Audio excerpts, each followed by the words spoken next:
Na yun nga yun about sa pagiging close sa amin ni Carol, bakit sa akin lang daw lumalapit si Carol, bakit ganun, umuiwas sa lahat. Malay, sabi niya, malay naman natin, ako yung nag-nominate sa kanya. Pero pag ako naman yung kaharap niya, parang siya naman yung sa akin yung mabait, tapos yung iba yung masama, hayaan mo yung iba, ganun-ganun, huwag mong pansinin. Yung parang, bakit niya ginagawa yun, ganun. Siguro hindi lang talaga ako nagkaroon ng lakas ng loob para sabihin sa kanya na feel ko simula nun. Na palagay ko, yun yung naging pagkukulang ko. Baka ang tingin sa'yo ng mga housemate mo, kung sinong kahirap mo, yun na minamagaling mo. Oo. Kung ganun yung palagay nila sa akin, wala akong magagawa. So, paano mo babaguhin yun? Maaamin mo ngayon sa amin dito na kahit pa paano naging plastic ka. Oo. Oo naman. Yung totoo ba, totoo ba yung lahat ng mga sinasabi mo sa akin? Oo. Bakit kagabi nung nagsasalita ako with megaphone, lakas-lakas pa ng boses ko, bakit wala ka man lang maisagot or wala ka man lang masabi? Ganyan ka ba? Tahimik ka lang ba? Or takot ka kasi maraming cameras? Hindi ganun yun kasi simula naman pagtira dito, marami namang cameras talaga. O, ba't wala kang masabi kagabi? Ganito, kasi parang pinapalabas mo kagabi na for the show lang yung sa atin dalawa. O, bakit hindi diba? ka nag-speak out Kasi, sa side mo? hindi. Kasi iniisip ko na parang ikaw naman yung nakakausap ko, di ba? Tapos, siguro kung dahil galing ka sa labas, nalaman mo yung mga sinasabi sa akin, siguro, kung nagbago yung pagtingin mo, nasa sa'yo na yun. Kung ayaw mo maniwala, ganun sa mga nakita mo sa akin, nasa sa'yo na yun. Ayoko naman pilitin ka para maniwala sa akin na kung ganun na talaga yung iniisip mo. Di ba? Dahil sa mga nasabi ko sa'yo or dahil sa mga parinig ko sa'yo, nagbago ba ang tingin mo sa akin? Hindi, ganun pa rin naman. Nung pumunta lang kayo na, yun nga yung nasa loob kayo dalawa ni Rica, iniisip ko lang kung bakit ganun ang gawin yun. Siguro may yung kailangan nyo lang sabihin mga yun. Pero yung pagtingin ko sa hindi naman nagbago. Ganun pa rin. Sinabi mo na okay na sa'yo lumabas na this weekend. So, what brings you here sa PBB? Kung gusto mo nang okay lang na makalabas ka na. Ayaw niya magiging big winner. Ganito kasi palagay ko eto lang, kung aabot man, kung sino man yung umabot sa mga, kung di naman sila nagpakatotoo sa sarili, kung di na panindigan yung decision nila, naabot mo nga yung title na yun, pero masaya ka sa sarili mo, pero palagay mo masaya ba yung ibang tao sa nakita nila sa'yo? Sa palagay mo, sino yun? Sa palagay mo, sino yung sinasabi mo yun? Sa lahat naman yun, palagay ko nag-a-apply naman yun sa lahat na yun nga na yung sinabi ko na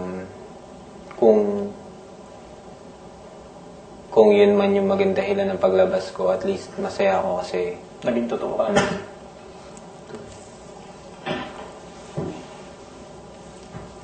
Aside sa pagiging totoo at may paninindigan, ano pang edge mo kumpara sa ibang housemates na pwedeng maging basihan na karapat-dapat kang maging Big Four? Siguro ayoko na lang magsalita para sa sarili ko. Bakit? Gusto mo magsalita ka? Kasi, yun nga, siguro hindi naman sa lahat ng oras kailangan na parang sabihin sa'yo, parang spoon feeding lahat ng bagay na hindi dahil sinabi sa task letter, yung ganun.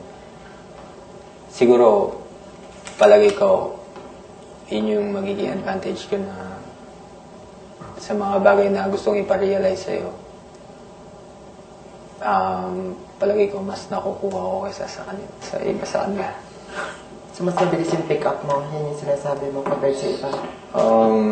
Siguro po. Kaya mo sabihin sa kanila yan? Kung yun yung palagay ko sa sarili ko, oo, bakit hindi?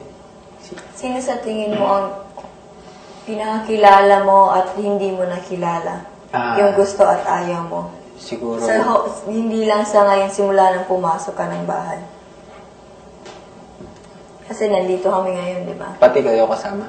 Sa lahat, simula nang pumasok ka. Yung pinaka hindi ko kilala. Oo, at nakilala mo. At pinaka hindi kilala. Hindi, yung parang Nakasama gusto mo siyang makilala. Kaya hindi ko naman nakasama talaga. Kaya hindi ko. Oo nga, sa mga nakasama mo, yung parang kagaya ngayon, sinabi ni Kathleen na hindi pala niya kilala itong taong ito kahit matagal na silang magkasama, parang gusto niyang makilala. Palagay ko yung pwedeng mag-isip sandali po. Pwede naman yung nakilala mo na rin. Kasi hindi mo naman pag-iisipan yun, di ba? Nakilala mo Siyempre talaga. si Cathy. Yung pinakakilala ko. Tapos, Palagay ko po. pinakakilala mo dahil alam mo siya. Hindi kasi, hindi yun. Kasi yung mga kwentuhan namin kahit minsan mababaw, minsan tawanan lang. Pero para na-explore mo yung personality ng tao. Yun nga, pag seryosong usapan. Tapos nakikita ko yung perception niya sa mga lahat na nangyayari sa loob ng bahay, sa labas, sa mga kwento niya, sa mga past experiences niya, kung ano yung, kasi di ba yung mga experiences mo sa buhay, yun yung nag-shape up sa'yo kung ano ka ngayon. Yun. Nakasama mo, sino pinaka-ayaw? Pinaka-ayaw. Pwedeng sagutin ko muna yung pinaka-hindi kilala po. Pinaka hindi kilala. Sige, ako. Siguro, sa mga nakasama, sa ngayon, palagay ko po si Mami Cat. Kasi nakikita ko kahit kagabi na, kahit dati pa napapansin ko, parang hindi ko nakita yung sariling decision niya na kung ano yung sabihin ng iba, o sige, ganito, o sige, tama siguro yan. Yung parang sang-ayon lang siya sa lahat na gano'n na Parang wala siyang sariling desisyon. Parang sinasabi mo, nagpe-play safe lang siya? siguro parang gano'n. Okay.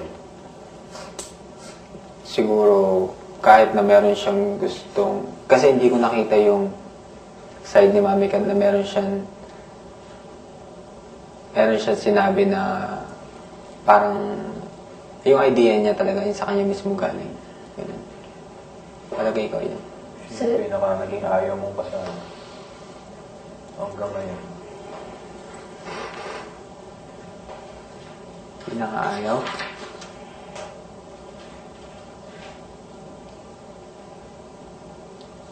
Sandali lang po ha. Hindi, ano na lang para mas ano. Sa mga kasama mo ngayon, sino sa tingin mo hindi deserving na manalo? Hindi deserving. Sa tingin mo ba yung 8 na natira dyan, sabi ng bahay, karapat-dapat na manatili pa? Or some are not deserving?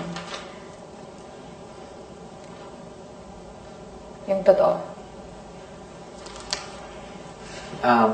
Sandali lang po. Sige lang po.